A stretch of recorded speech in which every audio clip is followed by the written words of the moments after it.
Welcome to Just Wanna Quilt, a research podcast coming out of Tulane University Law School, where we explore all kinds of things, stories about quilting, tools, field trips, maybe some famous quilters stop by, and, of course, a little bit of copyright thrown in just for fun.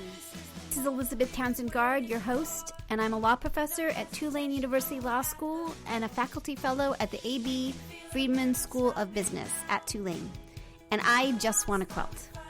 So today we're talking with Jessica Vetor of Jessica Quilts, and she is awesome. Great. Okay, now tell me your name and where you're calling from. I'm Jessica Vetor, and I'm calling from Lexington, Kentucky. Awesome. And tell me your first memory of someone sewing or quilting in your life. Probably when I was really, really little. I remember my grandmother, who was ill most of her life, asking me and my mom and my brother to go and raid my grandfather's shirts for anything that looked really pretty in plaid. And we would cut all his clothing up while he was at work, and she would make these gorgeous patchwork quilts, and we would, sit and sew squares together, and everything was cut by hand with scissors. And then she would tie them with yarn to finish them off and do a self-binding with a sheet. So I was around quilting my whole life. And, gosh, you know what? When you say that, I feel like we should be doing something like that. There should be. We have all these sew-alongs, but why can't we do it like, the way it was done before, and tie them and do all? You know what I mean? It would be so much fun to be like, Yeah, I think there's a couple people on Instagram I've seen that are tying a quilt. I think Lori 3.14, I think, is tying a quilt. Yeah. I think she was the one that did it. Interesting. And it's beautiful. It's like in black. Uh-huh. And I'm not sure if it's yarn or what, but I think if it's done right, it can be really pretty. But we have so many other materials that people are like, why would I tie it? No, I know. And so cool. I really like it. Tying gets a bad rap, right? So it's time to stop demonizing tying quilts. So right. All right. So the reason you're here is because I fell madly in love with almost everything you do, and think you're like the coolest thing on the planet. So that would be why you're here. Thank you so much. That's so kind of you. Thank you. I think the stuff you do is amazing. That's why I asked you if you had. So I've been. I feel like I'm fangirling too much.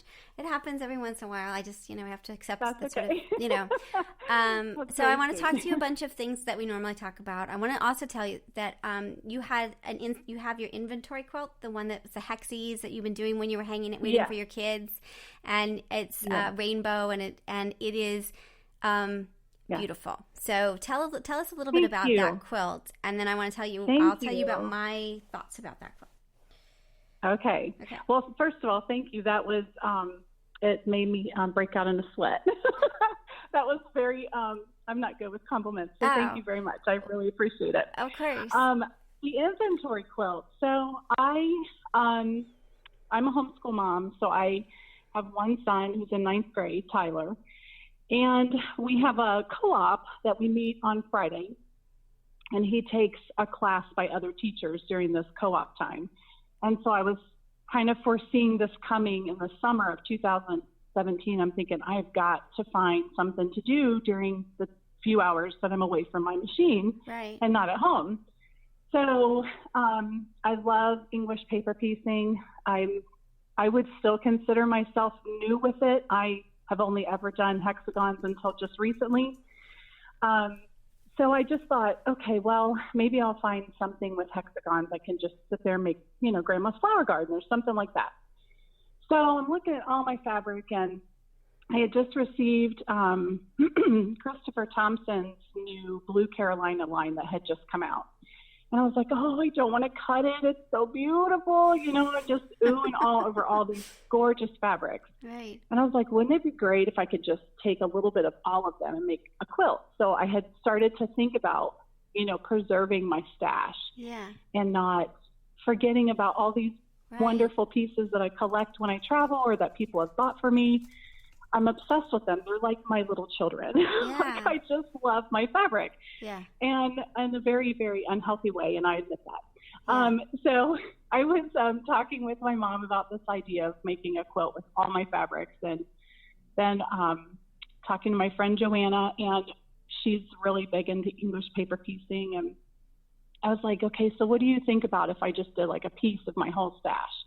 And somewhere between the two of them and my own ideas, I came up with this inventory idea of one piece of every single thing, including the ones that had never been cut that I've had forever. Early Tula Pink, the first stuff of cotton and steel that had come out, things that I've just been hoarding, and Carolyn Freelander, like all these really big names. And then some stuff like my son's baby sheet from his bed, little pieces of fabric that I just am like, I don't want to lose these. You know, I don't want them to end up in a customer's quilt or something like that, and then they're gone forever. So I went through one day, and I kind of started to document it on Instagram that I was cutting a 4-inch square out of every single piece of fabric that I owned except for pre-cuts, and I was in a Kona Cotton Club at the time with Quilter Square, and I didn't want to kind of mess any of those up. So everything else had a big 4-inch square chunk taken out. Some of them were fussy cut in the middle. Some of them were decently done on the corner, you know, on the side. But I just really felt like I wanted to preserve my fabrics. And so that's kind of where the idea came from. I needed something portable, and I wanted to keep my fabric forever. So then you made, kind of where the you idea. did, you basted hexes. How many hexes did you baste in that project? How many? Is that what you said? Uh-huh. I have 1,355 That's finished hexagons. And I made more than that. There was a couple of duplicates that I found as I was putting rows together, and those got just put aside. And so you I love hand basting. Yeah. I'm sorry? You didn't glue baste them, you hand basted them, right? I hand basted every single one of them, and I based on the back where you fold a corner and then put a little tiny stitch, like a knot. Right. And then, and then the process of actually making it and putting it together was where I deliberated for over a month before I could do anything. They were done and just sitting there. And I was like, I am not hand stitching these together. This is over 1,000. I can't do it. I'm a quick fix person. I'm like, okay, how can I get this done and be satisfied quickly? That's one of the things I like about quilting, is that I can be fast and I can enjoy it quickly. Yeah. So again, with my council of quilters, my mom and my friend Joanna, I was like, okay, guys, is it crazy that I want to put this together by machine? And my friend Joanna, who's a purist, is like, you know, you could, but you might be happier if it's hand stitched. So I showed her my hand stitching. She's like, yeah, you might want to do machine stitching because it's like, it's so bad. Oh my gosh, so that's funny. I like that. I love it for your honesty. But I really felt like that. To get the quality that I wanted, I really wanted to just machine stitch them together. So that's what I ended up doing. Yeah. So. And you used like zigzag stitch, and you said that wasn't that difficult to put the hexes together. I did. That's really cool. I did. And you know, I'm really passionate about this part of telling people about this quilt, because there's a lot of decorative stitches that we ignore in our machines. And I've made a few things where it's used more than one decorative stitch, and it was very satisfying. Mm-hmm. And I like the look of a zigzag. I know it makes it kind of very homemade looking, but I enjoy that. Yeah. And I know it's just a quilt for me, so I'm like, I'm doing the zigzag. And the more I did it, the more it was like the zigzag wanted to join these hexes. I know it sounds crazy, but it was just like securing them together, and it went so fast. It was beautifully done the way the machine just worked. And I loved it. I loved making this quilt. It's funny because I showed my kid who's an artist and way involved in quilts and stuff, the inventory quilt today while we were running errands, and she was like, "Wow, the zigzag's so cool, Mom." So she was like, "It's a really fun stitch," and I think a lot of people have this this perspective that it's very homemade and cheap kind of look, but if you tighten it up and make it a little smaller and you match your thread color, you can have a lot of fun with it. I mean, there's a lot of options. It's very cool. I loved it. I was so inspired by you. That's why I asked if you had. I'll send a picture to you. I'm making my own inventory quilt, and I was making it because I was going to interview you. I do a lot of things where I try something before I'm going to interview somebody, so I can really like talk with you, you know. And I have to tell you, so I did it with 3-inch squares because I wanted it a little bit different. Fun. And I just machine sewed it. They're not in hexes. It's just squares. How fun, though. And oh, my gosh. It's so exactly cool. What you're saying. So first of all, cutting the squares, there was some fabric that I was too afraid to cut, and I was like, you can't even cut 3 inches off of it? Come on. Like, it's time, you know? It's time. So that was interesting. The other thing totally understand. Yeah. The other is I got rid of furniture. If I didn't like it to go into the quilt, I'm like, this has got to get out of my life. Like, I'm not even willing to put 3 inches of this fabric in. So I did purge some of it, some of the fabric that I thought, nope, it's time. And then it's what you said, like, every square I look at, now I get it now why people want to have quilts of their clothing. Like, I didn't really get that before this. Because it's like, I go, oh, I remember that quilt. And I remember, right? It's like this, this is such a personal thing. And I never thought about it preserving my stash, but it is. It's like this of chunk of moment time. It's very cool. If you love your fabric, if you love your fabric, you need to do an inventory quilt for yourself. Yeah. In a way that makes you happy, not because of trends or because somebody else did it a certain way. English paper piecing may be not anyone else's thing. I did it because I needed something to do portable to stay out of trouble. I needed something to just be productive. I'm not good with, sitting still and not doing anything. So, I think it's important that those of us who love quilting and love fabric, and we buy fabric that means something to us or came from another project, a baby quilt or whatever, you need to preserve that for yourself. It's something for you. And that's, I think, really important. As a quilter, we forget that we matter. No, it's true. So, it sounds crazy, but yeah, totally. I'm so excited for you. That makes me so happy to hear that you're making one. Now, I think I'm going to also try. I'm going to try your other. I'm going to do, because I need a project that's really simple that's hexes as well. So I'm doing the Tula Nova, all Tula fabric, cool. which is great, but it's getting kind of big. So I need something small, and I'm thinking about trying to take all of my solids and making hexes out of it, and then doing what you're doing. That would be so cool. Because then the zigzag would show a little bit, and like all that. So I'm totally like I'm totally like your fan.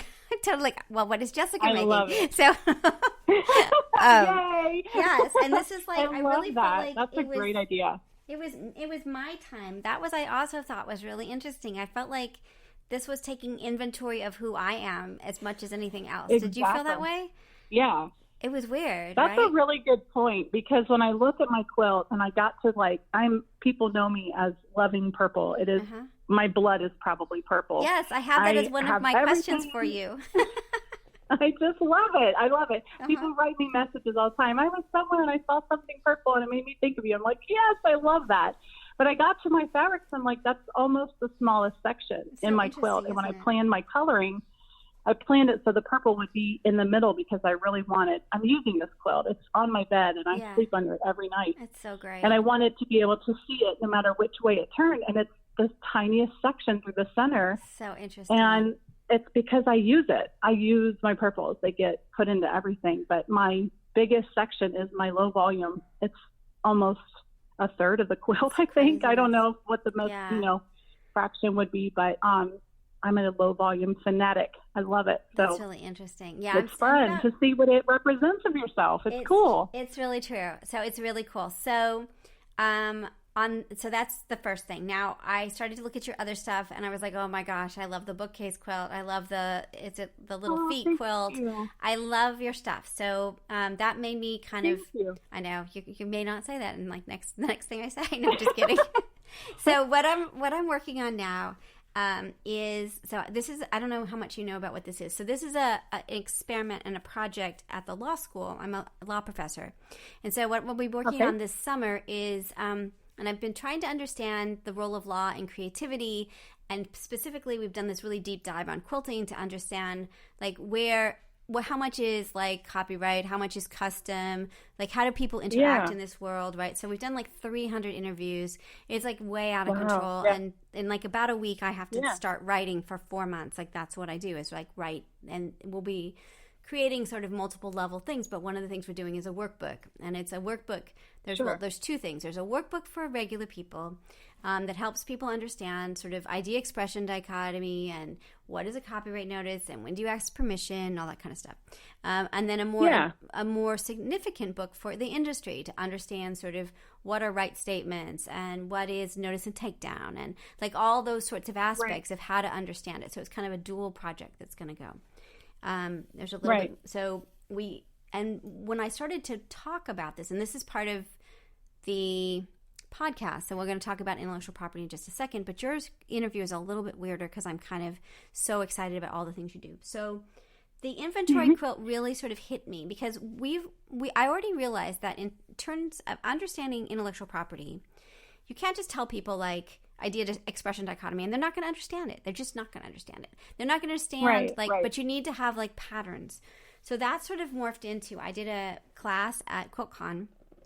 My first class. Nice. My first class was teaching quilting. It was funny. After like a bazillion decades of teaching at law schools and colleges, but not with sewing machines going. So that was really interesting. But that was the first chapter, which is boot camp, which is great.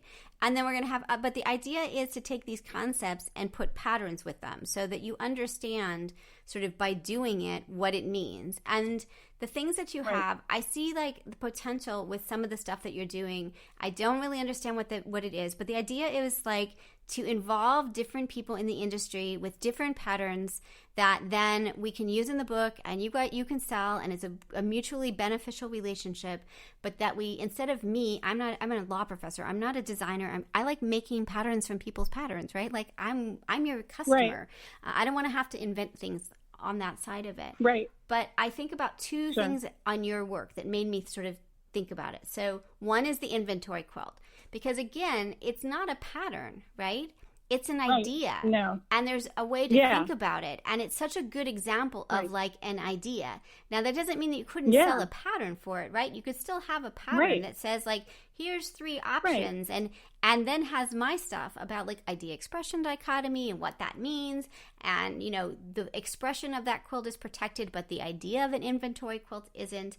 And sort of, and then also sort of custom, like, does the quilting industry feel like since you've made this, is it kind of your thing? Like, how far does that go? We can talk about that. So that was the first one. But you could kind of see that you start to get the concept of idea expression easier when you have something like the inventory quilt. So that's my first part of my. I have a part 2, but let me just stop there. So it's like hopefully you're not freaking out on me. But I just think your stuff is really amazing, and you're thinking and you're doing really unique stuff, and I just really like the stuff that you're doing. Well, thank you. I appreciate that. Those are really good thoughts about copyright, and it seems to be kind of a buzz conversation happening in between the lines in conversation on Instagram. I'm not on Facebook, so I don't know what's happening in that world. Yeah. So everything I talk about in social media is only Instagram. I'm a weird perspective on this topic. Tell me. It's real basic. The way I think about it is, if you've made something and you've researched and no one else has made something and it is an idea, then write a pattern, share it, and go forward if that's what you want to do. I debated on this inventory quilt. I will tell you, as a pattern writer myself, who fell into pattern writing based on requests from people asking, can you write this? Can you write this? I want to make this. Right. When I did the inventory quilt before I ever put it on Instagram, I wrote it as a pattern, and I hated it. I hated it. It's still sitting in my computer, and I should just write the pattern I hate. It's an idea. It's not a pattern. It's an idea. And so I thought, I'm just going to start doing these, utilizing my stories on Instagram and sharing, okay, this is what I did. Yeah. Follow this or don't follow it. Take it, invent it to be your own, but preserve your stash. That's kind of my story with the inventory quilt. Yeah. And could I write a pattern on it? Yeah, I could probably clean it up, make it to where I like it a little better, and put it on Etsy and sell some. But why? Yeah. I just would rather share it freely, and if I could make all of my stuff free, I would. And people hate me for this, and I get a lot of people telling me you need to charge more or you need to do this and that, and I just feel like I'm doing it the way I feel like I can sleep. I can sleep at night, you know. It's your it's the way you get to decide what you want to do, and that's the beauty of the system, you know. Yes. On both and levels. Quilting for years and years was nothing like this competitive nature that it's become. Interesting. And I really think, you know, my grandmother, when she would make quilts, she didn't, you know, look for a pattern online. There was nothing like that available. You just thought of what you wanted to do and you did it. Was other people doing the same thing? They probably were, but nobody, it wasn't a big deal. It was just, oh, you're making a quilt. It's beautiful. Good job. Yeah. And I think that we can get lost in that perspective, and I would never, ever, ever want to be the person who's copying, so I always research. Yeah. But, I mean, nobody owns the Ohio Star. Nobody owns the hexagon. So it's very tricky, and I appreciate what information you've been putting out on that, because it's tricky for people. It is tricky, and I think there's a combination that makes it tricky, which is people do earn their living from it, right? And, yes, and it's hard to earn your living as a pattern maker, although you do lots of things, right? You have services, you do t-shirt quilts, and you are in magazines. Right. You've diversified, which is the key to making a successful career. But I get that people are freaked out by it. So that we're trying to really make a difference in the sense of getting information and making it, you know, interesting and all that. You know, I do, because there's not a lot of information available. Yeah. For those of us that have questions and that run into something like, well, what do I do with this idea? Is it a pattern or is it an idea? How do you protect yourself from it being taken from somebody else and utilized to make billions, you know, or whatever? Yeah. And so I appreciate it as a designer on you doing that research. That is very helpful. Well, that means a lot. And we've got a couple of ideas of how to do that. We want to put out this workbook, you know. Well, and that's so huge to understand what, you know, you read it and you're like, I know this is English, but I have no clue what I'm reading. How can someone decipher this? You know, I'm not skilled in this burst of language, you know, so that will be very helpful. Yeah, so that's really great. That's what's coming out of this project, and part of it is these patterns. What we're thinking about now, we've interviewed all these great people. So, and I was talking to Krista Watson yesterday, or a couple days ago, and she was like, "Well, just pick your favorite people." Tell them what you want. So you're my guinea pig. So pick your favorite people, tell them what you want to do, and then we'll figure out how. Like, I want it to be positive experience for everybody involved, and also revenue generating for everyone involved, so that it isn't like one, you know, it's not, that's part of the experiment as well, right? So like there's got to be for us. So obviously I'm super interested in the inventory quilt and thinking about that as one of the examples of idea quilts, and I think the workbook's going to have examples and then links to availability of the different patterns to say, here's an idea, if you want the pattern, you can go here. Here's another idea. Here's like the Dresden, the other one I really like is the Dresden City quilt that, who did that? I interviewed her. Oh, yeah. She's got the apple farm. Kim, the guy has the apple farm. Yes, I think you're right. Anyway, so the idea, I mean, that was a brilliant idea, right? That was so brilliant. She came up with that. It doesn't lock it down for all eternity, but if you want to use her pattern and her pattern, then go use it, right? That's kind of the idea. Exactly. Okay. I think that's great. Yeah, so that's the first one. You're totally not a normal interview because I'm like really like, I have to talk to you. That's okay. I don't mind. Okay. Your patchwork paper is the coolest thing ever. Like how you thought of that. It was so great. Your binder paper. Thank you. It's totally like. Thank you. Right? It's great. Well, thank you. I'm obsessed with paper, kind of.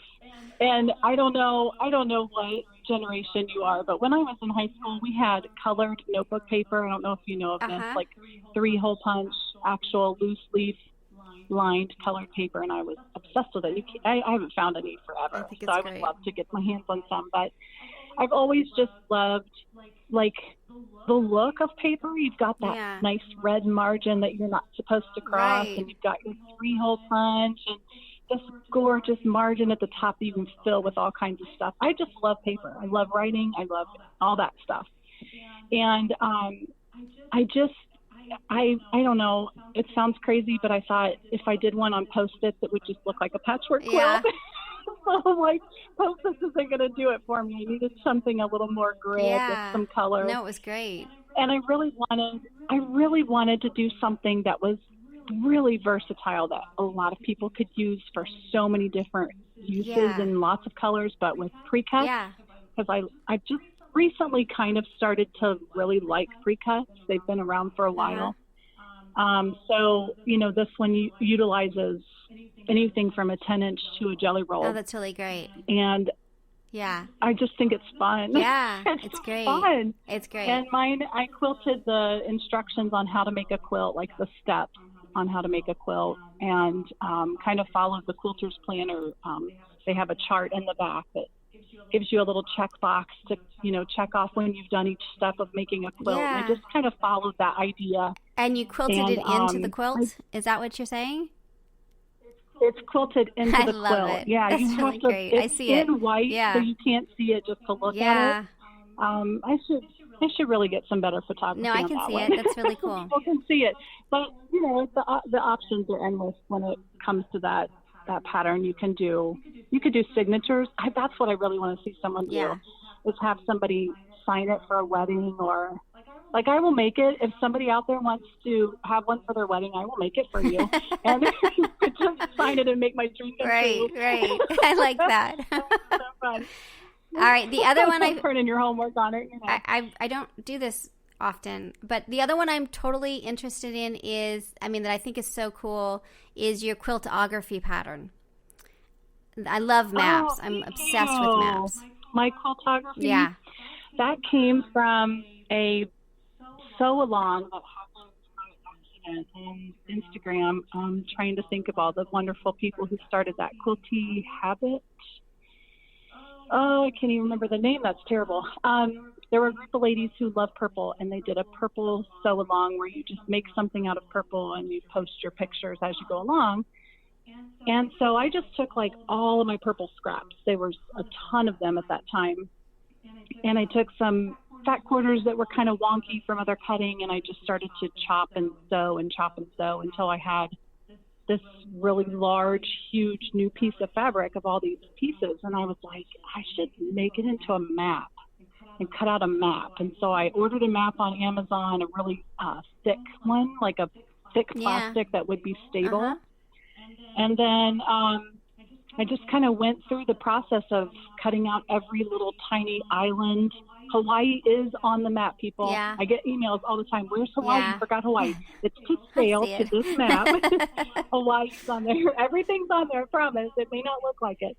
And then I just backed it with an iron-on and ironed it with a two-sided fusible to a big piece of fabric and top stitched it. It was super easy to make and really fun. It's really and great. It's this huge map that is for me, and it's purple. It's so great. So I really like it. And I think what I like about sort of, again, and you're priced very reasonably, right? It's like $5 for them to get the pattern. Yeah, it's totally. It used to be $2 on Craftsy, and when I moved over to Etsy, I had to adjust prices because of the Etsy cost and then the PayPal cost. I don't like to charge that much. I really don't. So I consider, I don't know. It's just this whole idea that I want to share. Yeah. I just really want to share. Yeah. No, I get so evidently I was really good in kindergarten because I just want to share. That's really interesting. So, but yeah, they're most of them are $5 for the download, and then I think my bookshelf quilt, the selvage bookshelf quilt, I think that because it's a bundle, it's 3 patterns in one, I think is a little over 10. I'm looking at that now. Yeah. And the bookshelf quilt is awesome as well. There's lots of bookshelf quilts out there, and it's very cool. It looks great. I love the selvage one. Thank you. It's just really cool. It's, again. Thank you. That is another memory quilt for myself. The selvages mean something to me. I collected as many Patrick loose fabrics as I could get my hands on. I love his prints. I love his prints. They're so simple, but they're just beautiful. And I have a whole row on that quilt of just his selvages That's really because cool. I'm obsessed with his stuff. So that one, there, every little selvage on there, I could tell you where the fabric came from. so Like cool. that's why I made that quilt. Yeah. Before I had thought of the inventory quilt, that was your why first that one. bookshelf quilt was made. That's really cool. Just to save them. Yeah. To save them. Well, I mean, you are really the essence of sort of idea for me. You have these really cool ideas and you execute them, and then you're like, I want to do that. So I think that's just sort of. Thank you. Yeah, it's really cool. That makes me really, really happy because I love when we in this community can share with each other and help each other along. And I feel very fortunate to have been welcomed into that Instagram quilting community. They're just phenomenal. And I love it. Yeah. It's so fun. They're really great. All right, so I'm not done with you. Yeah. So the other part. So here's you think it's a problem. The other thing I really like about the work. So the other big concept that the first quilt that we did is very, I think I still may need a designer at some point to make it a little bit more interesting than I'm doing, but it's a kind of a map. It doesn't look like a map when you see it, but it's a map of understanding the copyright system. And so it has colors matter and all of that, but there's one concept in there which is called standing on the shoulder of giants. And the idea is that we all stand on the shoulder of giants to create whatever we create. And so when I saw the feet, your rainbow leg ornaments, and your bookcase, this sort of spoke to me of like, that's the giants, right? Like we're standing on books and quilts and all kinds of other things that makes us able to be that thing standing on top of that bookcase, you know? I love that. Yeah. So that's another thing. That's a great concept. You know? You could really kind of get deep with that. Yeah. The whole idea that you've got generations before us that have made these enormously gorgeous, detailed quilts that still inspire us today. And I think, I'm all about legacy, and what you do today matters 10 years from now. Every single decision you make matters. And I tell my son this all the time. He's probably sick to death of it. But your decisions matter today. Yeah.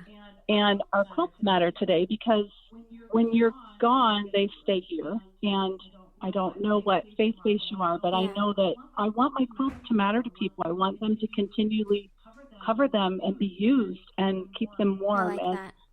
I think that it matters. Yeah, it really, truly does. It does make a difference what you do with your time and how we, use your fabrics. Yeah. Cut them up and sew them back together and use them because they're not doing any good on the shelf. Yeah. So true. Make an inventory quilt. Yeah. Keep your fabric. Keep the right, exactly. So I don't know. I feel like we have more time. I want to spend more time with you because I feel like I love the idea of featuring you in the chapter on ideas with the idea stuff. And then I think that as we write the chapter about ideas, I would love to feature. We're going to have a bunch of different examples of it, but I would love to feature you and then have links in the ways so that people could be like, oh, I want to make that, absolutely. Right? That's the idea. That would be so cool. Yeah, I would love that. So that's kind of the idea, is that we've met all these great people over the last year and a half. So now can we make a book that includes them and gets people to understand who you are by having you as part of our story? Be so cool. Yeah, that's kind of the idea. I'm kind of excited that about sounds it, great. I don't know. Yeah, it sounds really cool. There's a lot of opportunity from that, Yeah. I think. And then the other thing is, I would love at some point, if you're interested down the road or when you're bored, which you probably have not a single second to be bored, but, I really do want to create a book I want to create a quilt that is this standing on the shoulder of giants quilt that people would want to make and buy. And I don't know what that would look like. Wouldn't that be awesome? But I do see it like having quilts or patchwork in it and books and legs, right? That that the bookcase is the shoulders, and that we all that all of that stuff is part of who we are. But I don't know what it looks like. Okay, I'm totally sketching some ideas while you're talking. I am paying attention. No, it's super great. And so that's so when Krista asked me who my wish list, you're first on my wish list. There's a lot of other people I want in this project that are. But you are, sweet. You really, I just like the stuff that you do. It's so, Thank you. cool and interesting. Thank you very much. I don't know. Just, I really like it. It's got such a different, Thank you. I don't know. I told you. I like being different. Different is cool. Different is cool. I mean, I just feel like you should in quilting, do what makes you the happiest. Yeah. Do the method that makes you the happiest. Don't do it because it's trendy. Try it because it's trendy. Yeah. But don't do it just because it's trendy. Do it because you love it. That's why I quilt. Yeah. Because everything else in my life, I follow the rules. I try my hardest to do what I'm supposed to do. And in quilting, it's freedom. There's totally agree. real right or wrong way. Yeah. Some people will argue with that, and that's okay. They're allowed to choose that. Yeah.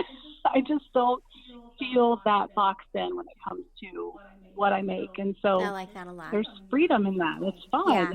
Super fun. I really like that. That really, I think that really does speak at least to where quilting is in my life, which is usually starting at about 10 o'clock at night when everyone's finally like asleep or not doing other things. And the sweet hour. The sweet hour, right?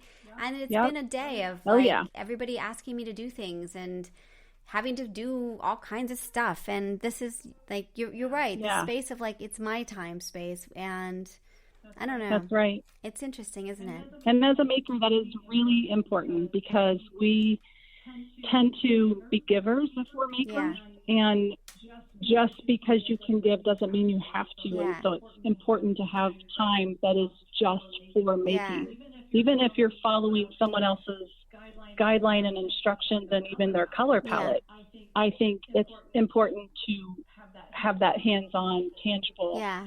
You know, my husband always says when I've had a bad day or something, he'll say, okay, just go in there and cut some fabric because it always makes you happier. Right.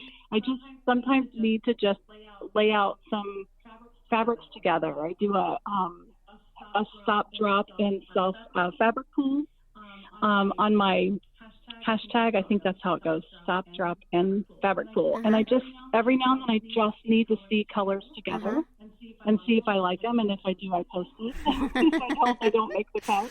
But sometimes you just need to do a fabric pool and play and have fun with that color to release the stress in your brain, you know? So now tell me a little bit about, before we get off, tell me a little bit about, you do also, I mean, you do all kinds of things, right? You have quilts and magazines and you have patterns and you do all kinds of, but what I thought was also interesting is that you do have some quilts on your Etsy site for sale. And I'm curious, how do they get there? And are they one of a kind? Like you have the splendid sampler up there. You got a lot of different... That is such a great question. You know? I am really actually very, very happy that you've asked me this question because I get asked that a lot in person. People will say, oh, but you also have patterns and you have quilts. And I'm like, here's the thing. I need to make.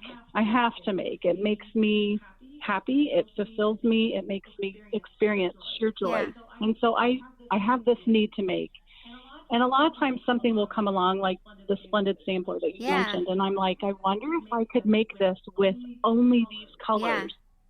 And if I can do it because I feel the compulsive need to use purple or teal or I really want to put red in there. And so I limit myself to an extreme color palette. And then I make this really difficult quilt.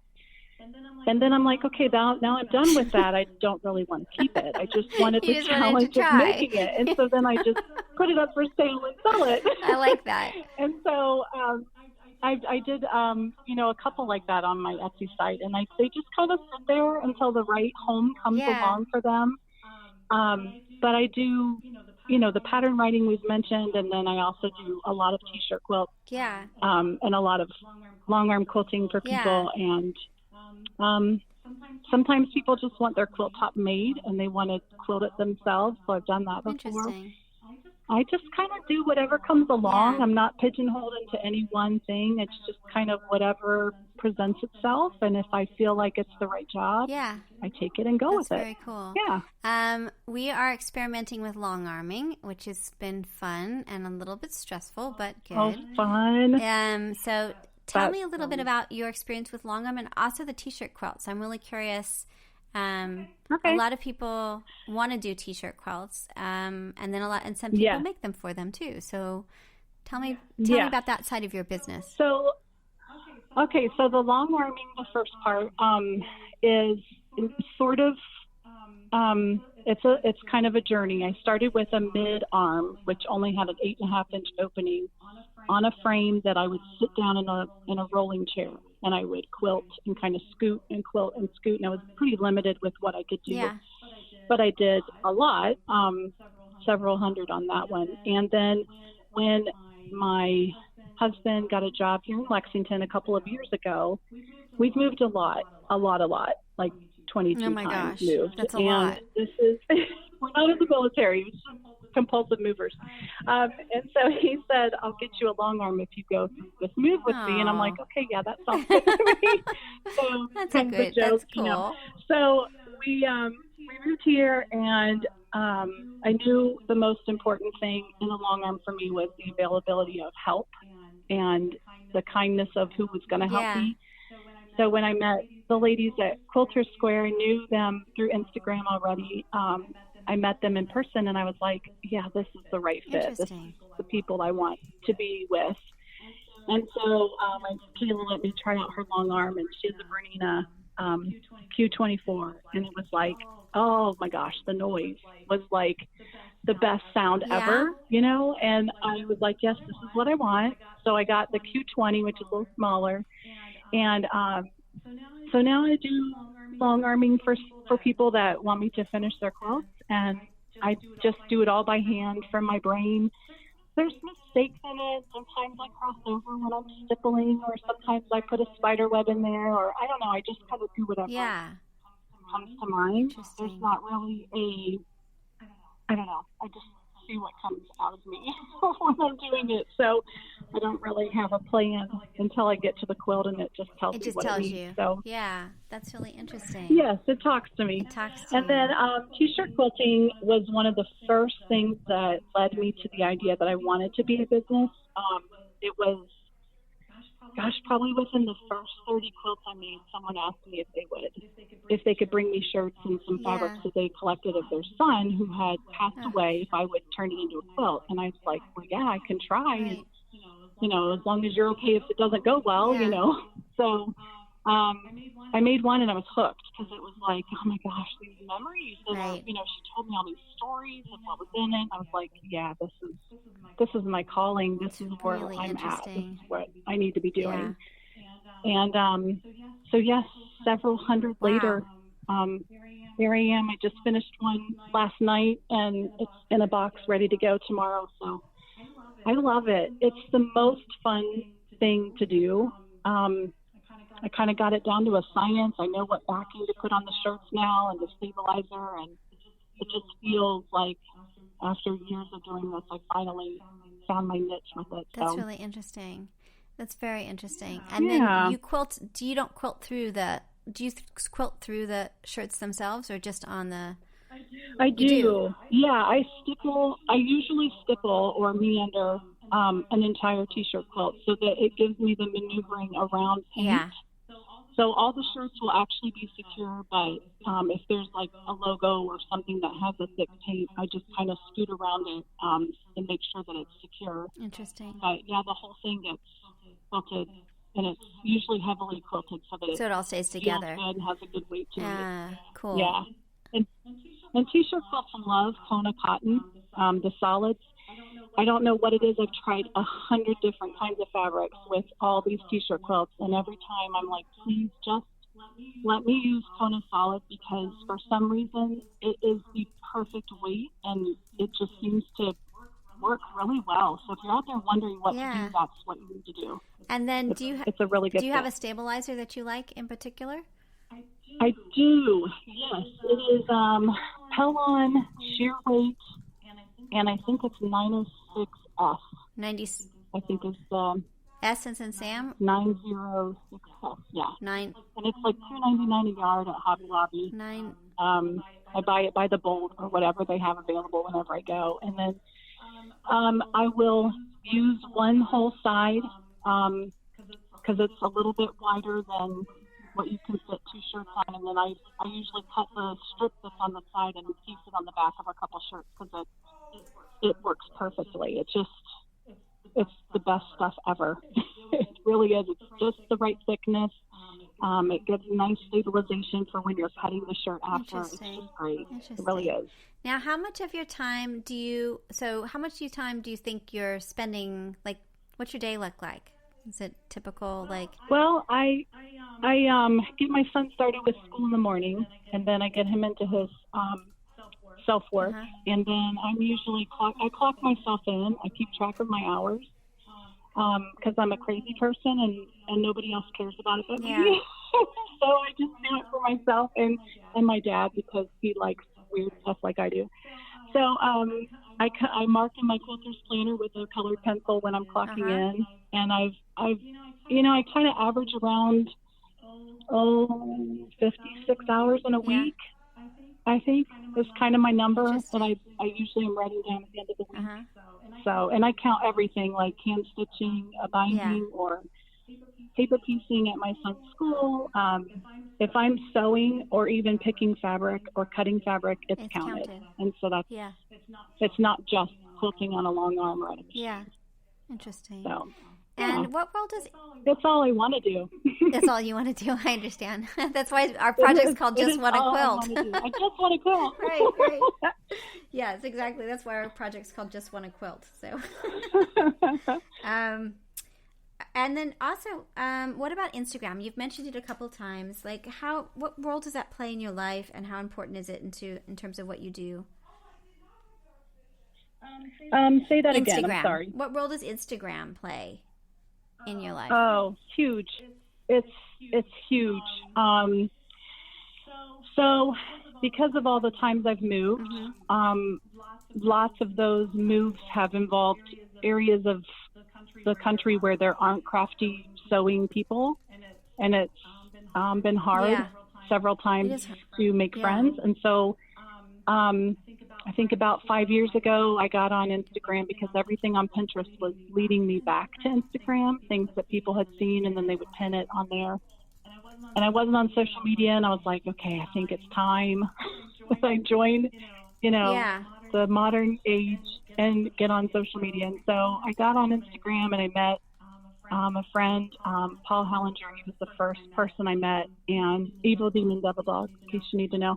And he was so kind. And then his Instagram feed would mention other people. And so then I would start to follow them. And before I knew it, it was like, holy cow, there are so many quilters and sewers and knitters and fiber artists. And it just kind of opened up my eyes to designers and fabric companies and color palettes, and it was just like I felt, like when you're really hungry and you don't know you're hungry, and then you eat, you're like, holy cow, I was really hungry. It was like that, but in the fabric world, I just didn't know what was missing. So interesting, isn't it? And so it kind of filled a little hole that I didn't know that was in my soul with good fabric yumminess. That's really nice. And my friends, I've met several of them in real life.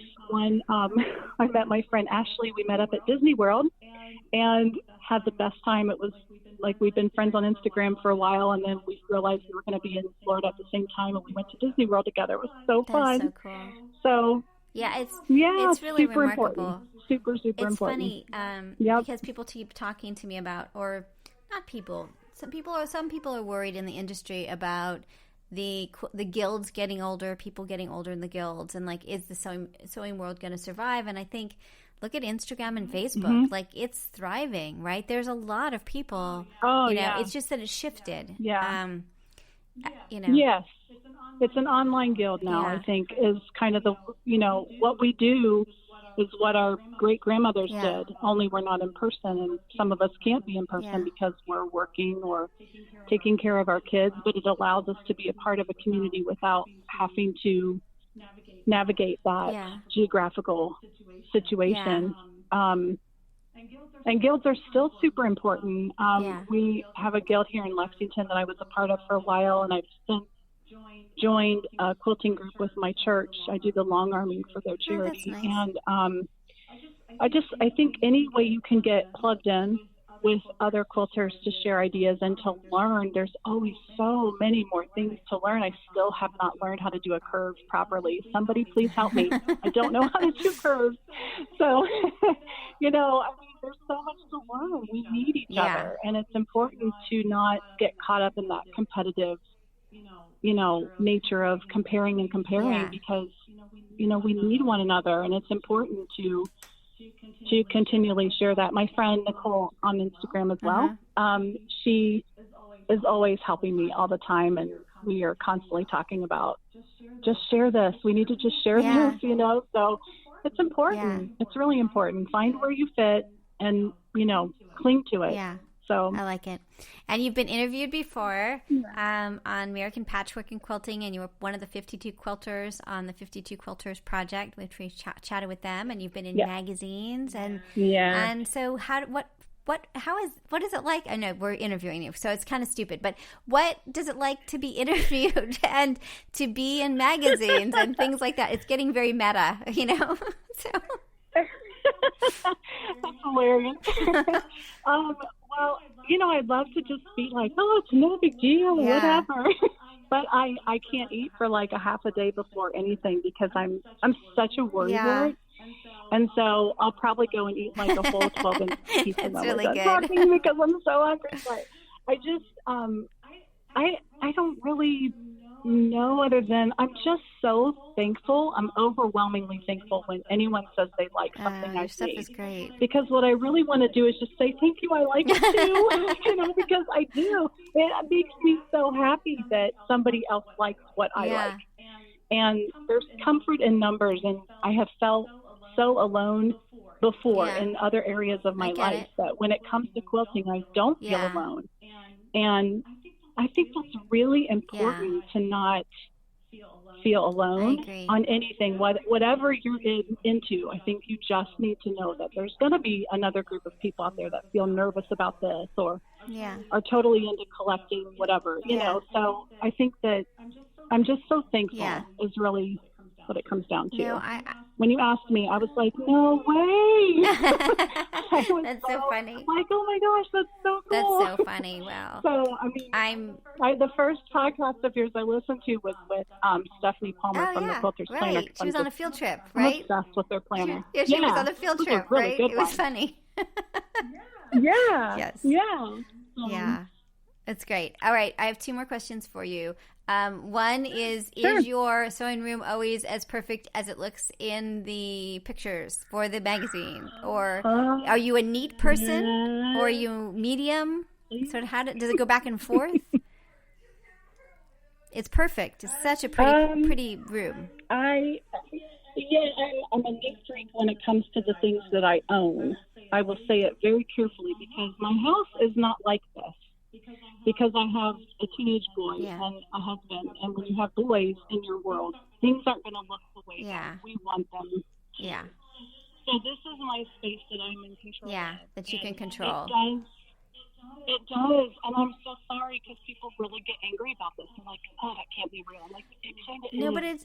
When people who come over and stop by, they'll know. It is real. Because I think that, the thing is that it's what you're saying is that, first of all, it's your happy place. Second of all, it's a space that you control where your other family isn't.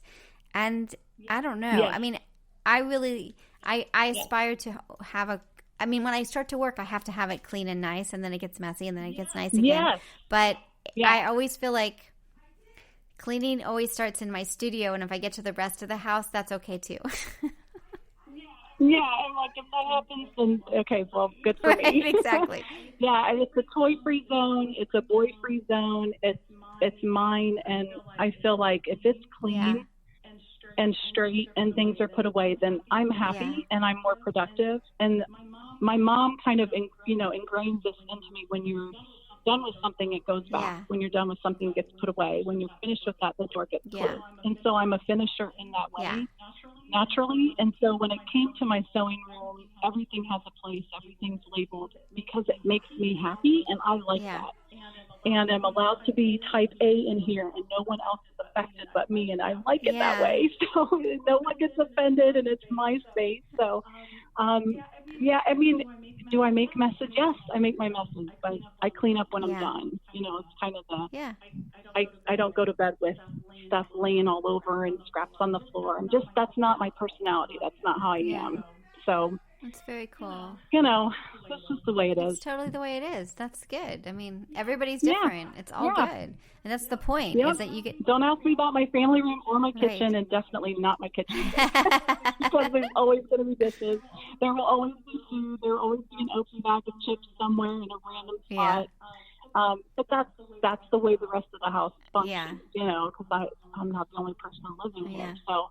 Well, you know, it all works out in the end. I have had such a nice time chatting with you. I really just love your stuff. You too, yeah.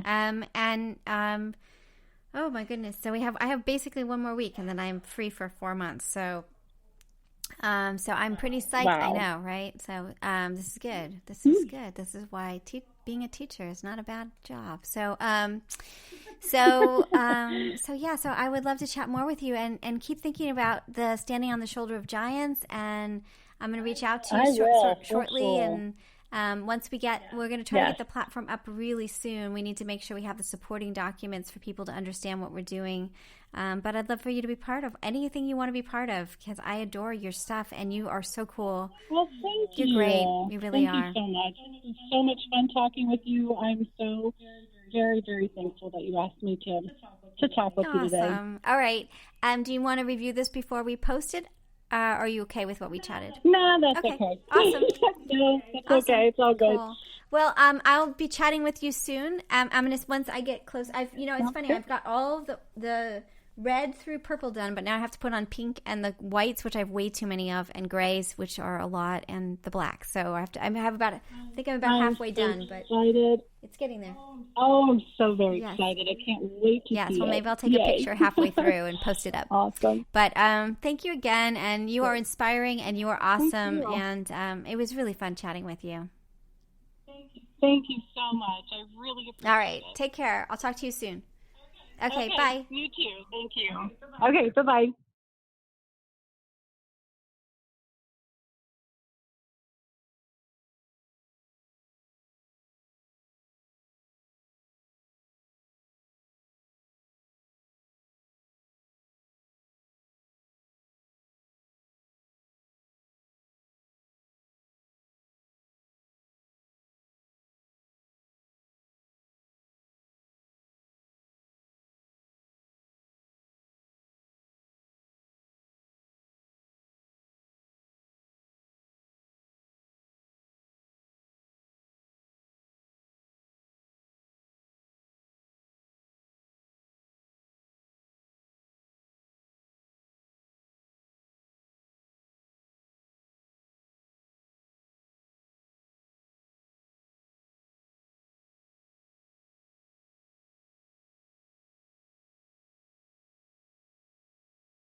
So you've been listening to Just Wanna Quilt, a research podcast coming out of Tulane University Law School, and I'm Elizabeth Townsend Gard. The If you like this podcast, keep listening. Also, we have a Facebook group. Come join us. We talk about a lot of things. We also have an Instagram account. And of course, most importantly, I really hope you get a chance to quilt today.